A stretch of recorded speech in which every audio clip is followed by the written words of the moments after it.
Greetings, one and all, to the most cursed, most cringiest corner of the internet. A YouTube channel content creator actively alienating everyone in both the analog and digital world.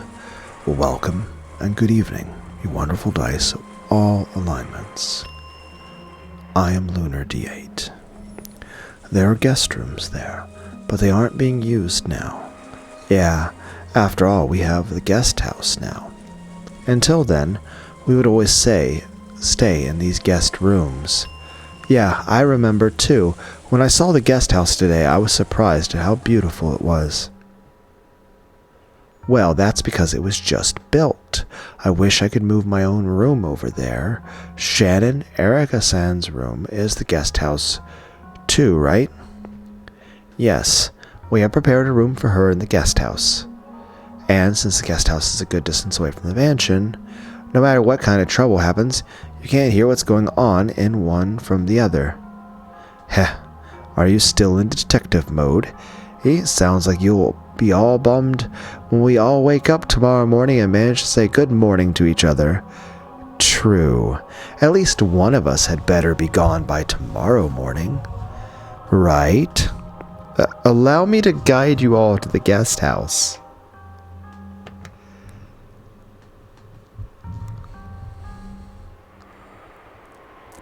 The adults were apparently about to begin a conversation that they didn't want the kids to hear. The real family conference was about to start. As the kids and Erica followed Shannon on their way to the guest house, they passed through the entrance hall.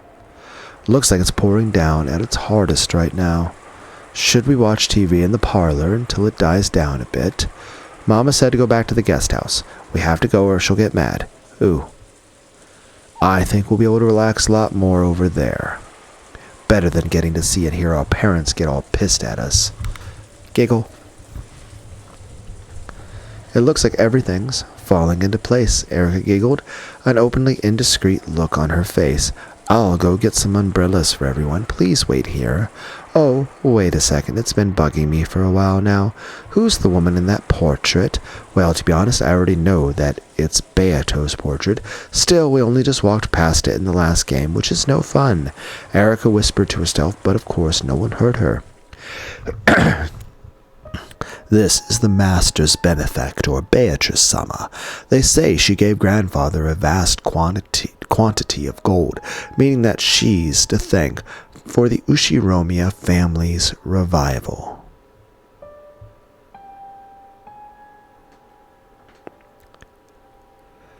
She's just a witch of grandfather's delusions.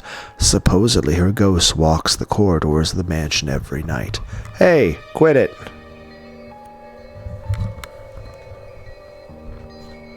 That story always freaked me out when I was little, and it always made this mansion feel terrifying after night fell. Oh, right, that's true. What about now, 6 years later? I'd totally forgotten, but looking at this portrait head on, I can feel that old fear coming back a bit. Ooh, Beatrice isn't scary.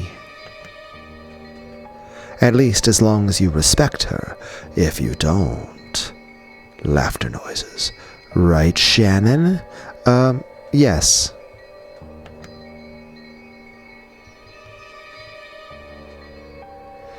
That rumor does exist among the servants as well. Rumors about servants patrolling at night, bumping into mysterious silhouettes or gold butterflies. Yeah, was it last year or the year before? Didn't one servant fall down some stairs and get so badly injured that they quit? Wasn't there a rumor that it was Beatrice's curse? Laughter. Jessica told it like a ghost story, trying to scare Erica, but Erica just laughed disdainfully. Come on, that's creepy. It was probably just an accident, right? Just a coincidence? It happened just after grandfather had this portrait hung here, so it was probably the year before last. In fact, if I remember, this here is the staircase. The servant fell down, right? Yep. After all, this insanely huge portrait really stands out. Shortly after it was put up, everyone was talking about it, what it might be. And then, when the accident happened shortly afterward, people started calling it Beatrice's curse. So these ghost stories about Beatrice started after the portrait was put on display? No.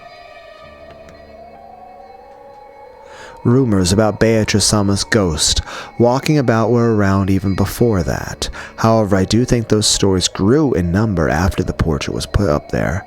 Before then, even though they had heard about the witch Beatrice, they didn't have an actual distinct picture in their heads of what she'd be like. I imagine that this portrait made that picture distinct for them, strengthening the rumors even more. So, who started talking about this Beatrice witch in the first place? Grandfather. He'd always start freaking out and yelling, "My beloved, beloved witch Beatrice." Though until we saw the portrait, we had no idea what she'd looked like. It's no surprise that you'd get one or two ghost stories with a creepy portrait like this hanging around.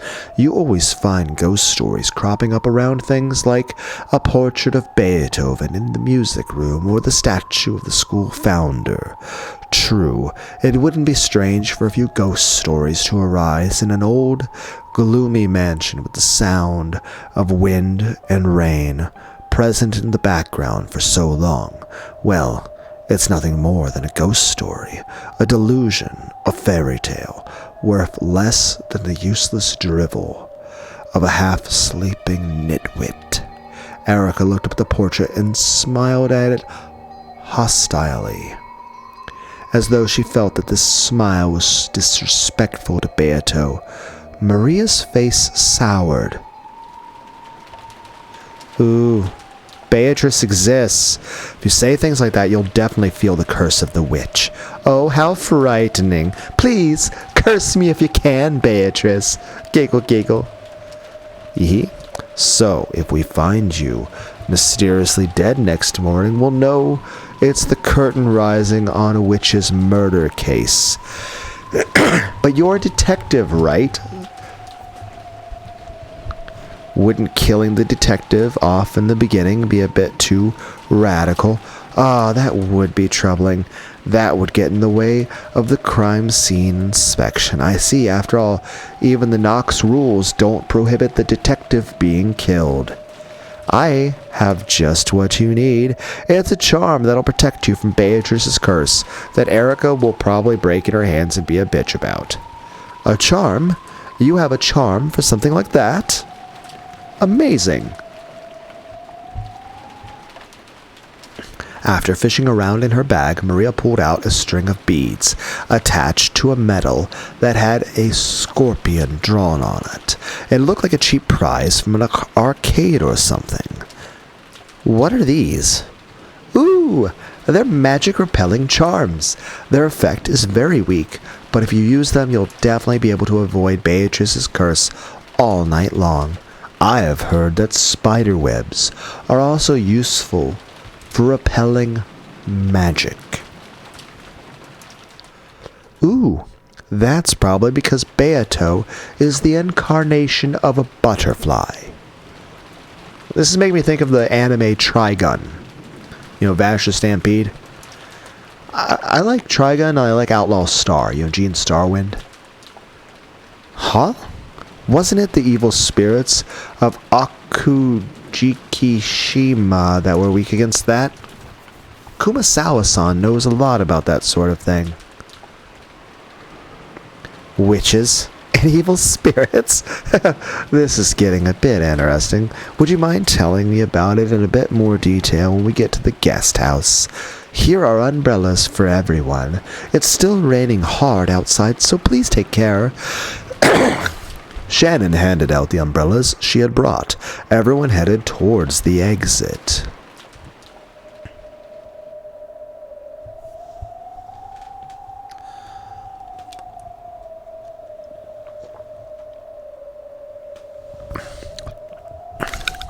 And then, when there were none left standing in front of the portrait, a gold butterfly appeared.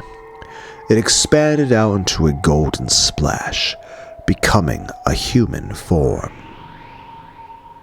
In the hall, empty, now that the children had left, Beato stood alone and silent, looking up at her own portrait. Without a doubt, the figure depicted there was like her as an image in a mirror.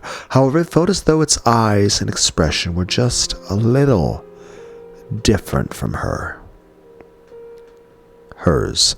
From her perspective, while the person in this portrait was almost infinitely close to her, it was just as surely a different person entirely. Who are you? Please tell me what kind of person you are. Beato had already finished reading the fragments from Featherine's library, which showed the tales of all the games so far. However, the witch called Beatrice, who had been depicted in them, had been so vastly different from her. At the very end, it looked as though the witch and Battler had connected just a little bit as rivals, but for the most part, Beatrice had just bullied Battler in nearly all of the tales. Even though this was about her, she had no idea why Beatrice had tormented Battler so much when she had supposedly been born for Battler's sake. All she had learned from Featherine's library was that the former Beato was a completely different person who defied understanding. What happened to you? I am an egg of you, a chick. Your wings should have existed for father's sake. Just when did you have one of those torn off and end up so drastically different? She had listened to the conversation Battler and the others had just been having. Beatrice can't handle scorpion charms. Beatrice can't deal with spider webs. She wouldn't have wanted to touch either of those by choice, but wasn't as though anything terrible would happen if she did. Was being perfectly fine when around those proof that she wasn't Beatrice? Even though this involved her own self, she didn't understand at all, so she quietly gazed into her own eyes on the portrait. It felt as though the truth hid behind those eyes. Beato slowly approached the portrait, and then she lightly touched it. When she did, it felt as though the portrait rippled slightly. Yes,